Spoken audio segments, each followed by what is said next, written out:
Quando o homem chega aos 40, a chamada idade do lobo, ele deve começar a preocupar-se com prevenção dos males da próstata.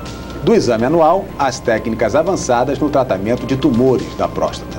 Você fica sabendo tudo com o urologista Eduardo Lopes, que conversa ao vivo com a gente, já está aqui com a gente. E você pode participar também tirando as suas dúvidas pelo telefone 235-3444. Doutor Eduardo, todo homem com 40 tem problema de próstata? Boa tarde. Boa tarde, Carlos. É um prazer estar aqui de volta. Bom, primeiro é preciso esclarecer que nem todo homem com mais de 40 anos tem problema de próstata. Mas uma grande parte, eu diria a maioria, principalmente depois de 50, 60 anos de idade, tem problema na próstata. Todo homem com 50 ou 60 tem problema de próstata? Não.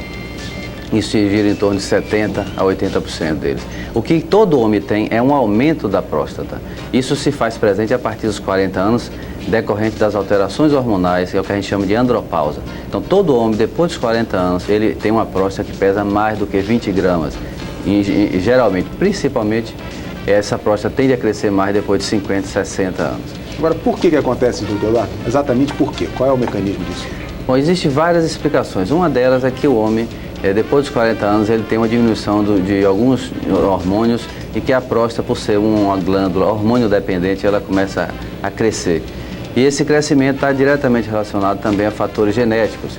Naquelas famílias em que o pai, o avô tiveram problema de próstata, seus descendentes, seus filhos e netos terão uma maior incidência.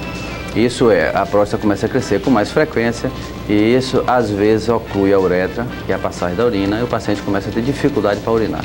Pelo telefone 235-3444, a pergunta é: como é que se dá o sintoma? Qual o sintoma da doença de próstata? O sintoma mais frequente é o paciente começar a acordar à noite mais do que habitual. Ele geralmente acorda 2, 3, 4, 5 vezes à noite quando ele tem problema de próstata. Quando ele vai urinar, a urina demora para sair. Muitas vezes ele bota a mão na parede esperando a urina sair. O jato, ele nota que o jato não é tão forte como antigamente. Ele urina, mas o jato não vai longe, ele cai quase aos pés. Além disso, o gotejamento terminal é muito intenso, ele fica pingando. Tem que demorar mais tempo a urinar. Esses são os sintomas iniciais, mas o paciente pode simplesmente apresentar um quadro de infecção urinária e quando ele for tratar ou for fazer uns exames periódicos, se detecta que na realidade a infecção urinária é porque a próstata cresceu e impediu a saída da urina. Agora, necessariamente são esses os sintomas? Quer dizer, gradativamente é assim que acontece, doutor? Não, os sintomas variam. O paciente, isso eu dei alguns exemplos, mas o paciente pode inclusive ele perceber que foi urinar e saiu sangue. E quando ele vai fazer um exame, o sangramento é consequência do crescimento da próstata e das alterações que ocorreram na próstata.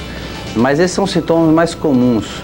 É claro que se o paciente teve uma vida promíscua, com muitas doenças venéreas, se ele teve um avô, um pai com câncer de próstata, ele pode ter, inclusive, os sintomas discretos e ter problemas na próstata, que ainda vai estar relacionado ao câncer da próstata e não ao tumor benigno.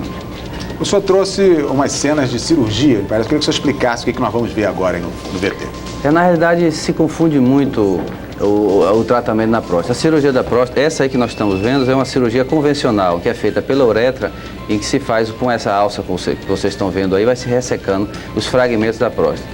Essa é uma das cirurgias, chamada reseção transuretral da próstata, que a gente usa para o paciente que tem dificuldade para urinar. O paciente tem um tumor benigno. Aí uma visão mais anterior agora, retirando os fragmentos da próstata. Isso é a cirurgia mais comum hoje em dia, mais realizada. Depois dos 50, 60 anos, a incidência é muito maior. E como é que é essa cirurgia? Essa cirurgia se passa uma fibra óptica pela uretra e com essa pequena alça vai se retirando os fragmentos. Esses fragmentos que vocês estão vendo aí são retirados depois com o aparelho. Essa parte agora é a nova cirurgia chamada Vaportrode, em que aquela esfera lá atinge a 100 graus centígrados, derretendo a próstata. Essa cirurgia é um avanço já da cirurgia tradicional, que a vantagem é que o paciente permanece menos tempo internado, a sonda se retira com muito mais precocidade e o sangramento é menor, como você pode observar. Essa aí, quanto tempo a pessoa fica? Na cirurgia e no pós-cirúrgico? Cirurgia em torno de meia hora a 1 hora de cirurgia e o pós-operatório, às vezes no mesmo dia é possível se dar alta ao paciente, ou no máximo com 24 horas. Então esse já é um avanço com relação à técnica tradicional. Mas essas duas cirurgias que eu mostrei aí são para tumores benignos, é diferente do câncer da próstata. O câncer da próstata faz uma cirurgia muito maior, em que se resseca, geralmente se abre o abdômen e se tira a próstata com tudo, com a cápsula e com as vesículas seminais. Bom, o Silvio do Canela pergunta, eu acho que ficou respondido, mas vamos fazer a pergunta dele. Se existe tratamento cirúrgico para a próstata ou também existe clínico, quer dizer?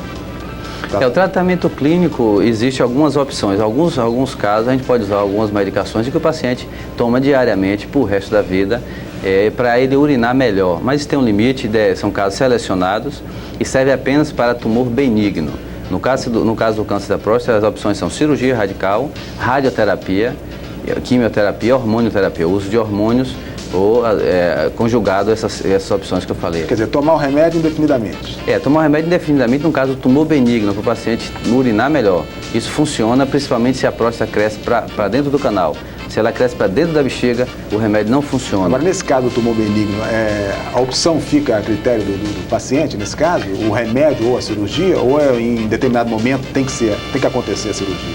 Não, isso deve ser discutido com o médico e se coloca as opções do paciente. Se for um paciente que não tem nenhum problema cardiovascular, um paciente com bom aparelho cardiovascular, com boas condições, se faz a opção de cirurgia, porque é uma coisa que resolve o problema.